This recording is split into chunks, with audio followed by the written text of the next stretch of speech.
Dear friends, today we'll be starting with a new topic of division of integers.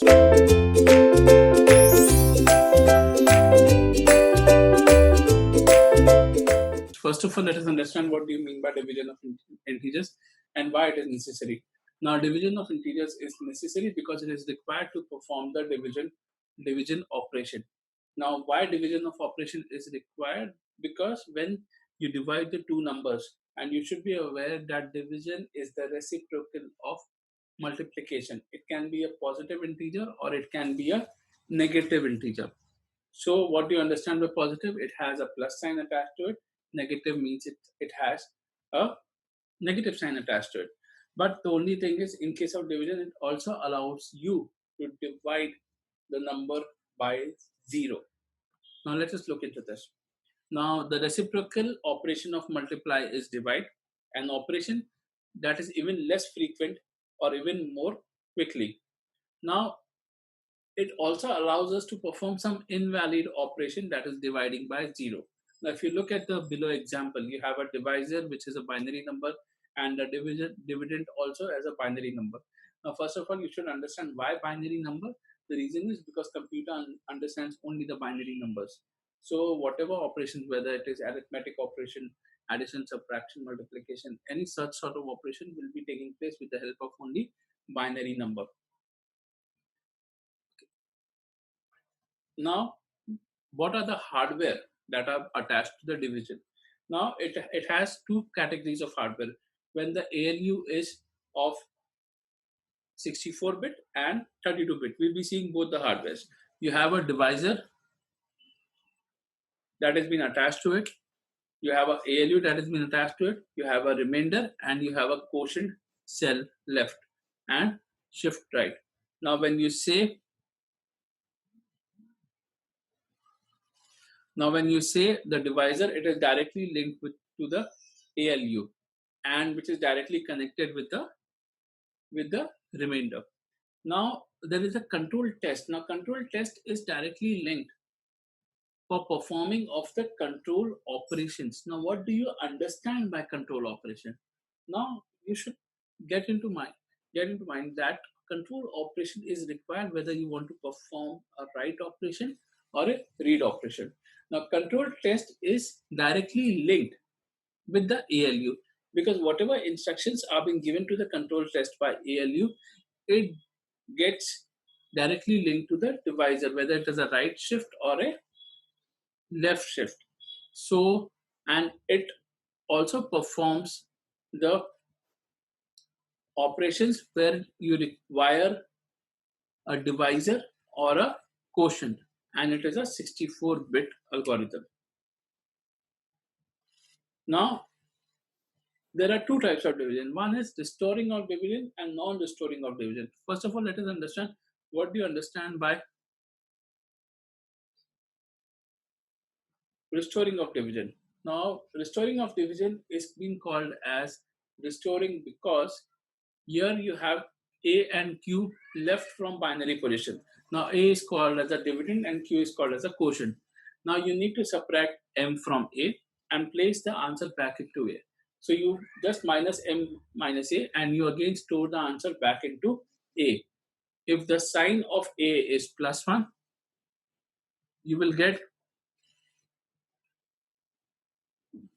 if the sign of A is 1, set Q at Q0 to 0 and add M back to A, restore it.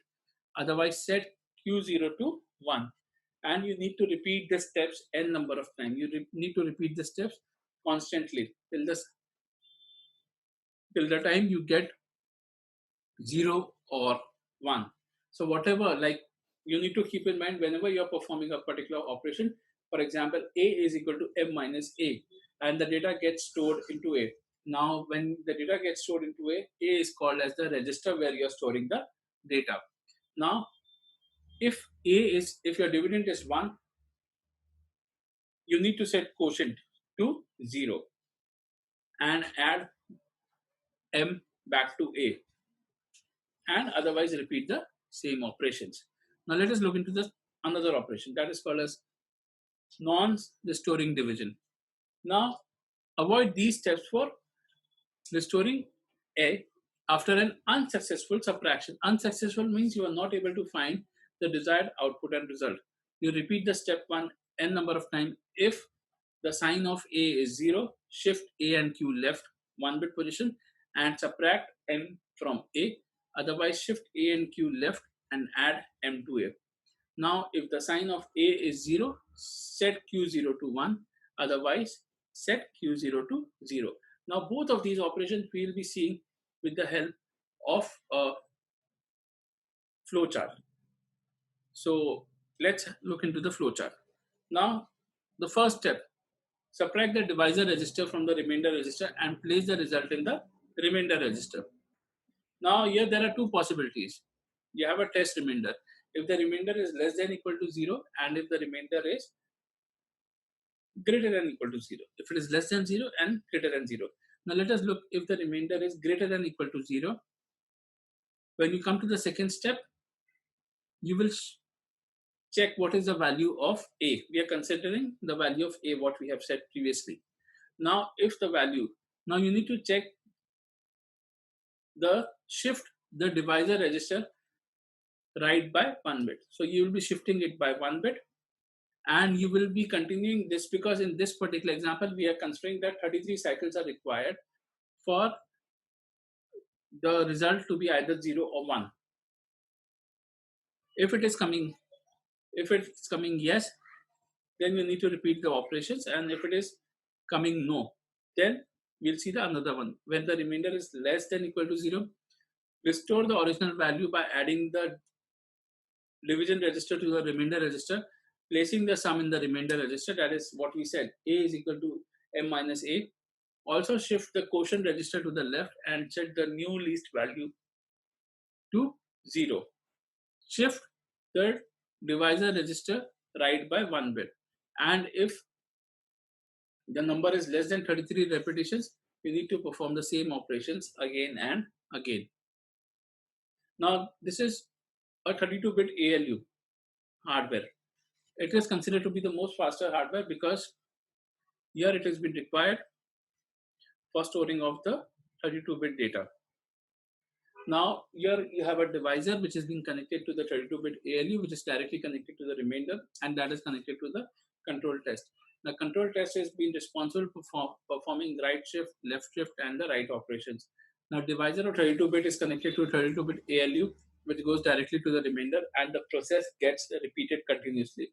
Now, the control test will decide whether what operations to be performed: right shift, left shift, or a right operation, and so on. Now you have a signed division.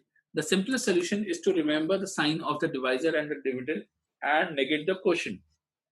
The one complication of sign division is that we must also set the sign of the remainder. The remainder that follow equation must hold. Now, for example, this is the formula: dividend is equal to quotient into divisor plus remainder. Now you want to find the sign of remainder. Simple math: shift remainder towards left hand side, and it will be equal to dividend minus quotient into divisor, and close the bracket. Now you will get the value of division, quotient and divisor, and then you can decide what will be the sign of the remainder, whether it will be a positive sign or whether it will be a negative sign. Now, what do you understand by MIPS? Divide in MIPS. So MIPS, what is it? First of all, let us understand the full form of MIPS. It is microprocessor without interlocked pipeline stages. It is a reduced set of instruction set that we call as RISE. Now, microprocessors without interlocked pipeline stage. Now, first of all, what do you understand by pipeline?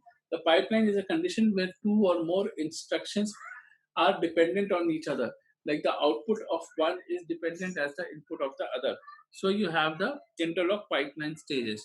Now, the main criteria for interlocked is that here you can have the interlocked dependency to be present. Otherwise, dependency is not present in case of MIPS because it is independent interlocked pipeline stage without interlocked pipeline stages.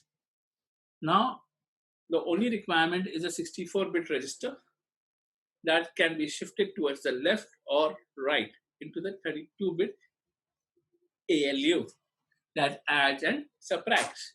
Hence, MIPS uses 32-bit high and 32-bit low. Now, you should be aware that MIPS can be used only for 32-bit, whether it is high or low. As we might expect, the algorithm above, MIPS contains the remainder and LO contains the remainder. MIPS contains the remainder as well as the quotient. Now, the HI is called as contains the remainder and LO is called as the quotient. Now it can be used for handling both signed integers as well as unsigned integers. You have two sets of instructions that need to be performed, whether you divide, that is div, or for signed bit, for unsigned it is divu. Now, MIPS assembler allows to divide instruction to specify three registers: MFLO or MFHI. Now, what do you understand by MFLO? Move from low or move from high to place the desired result into the general purpose register. So you need to decide the location of the general purpose register, and you need to store those results in case of a general purpose registers.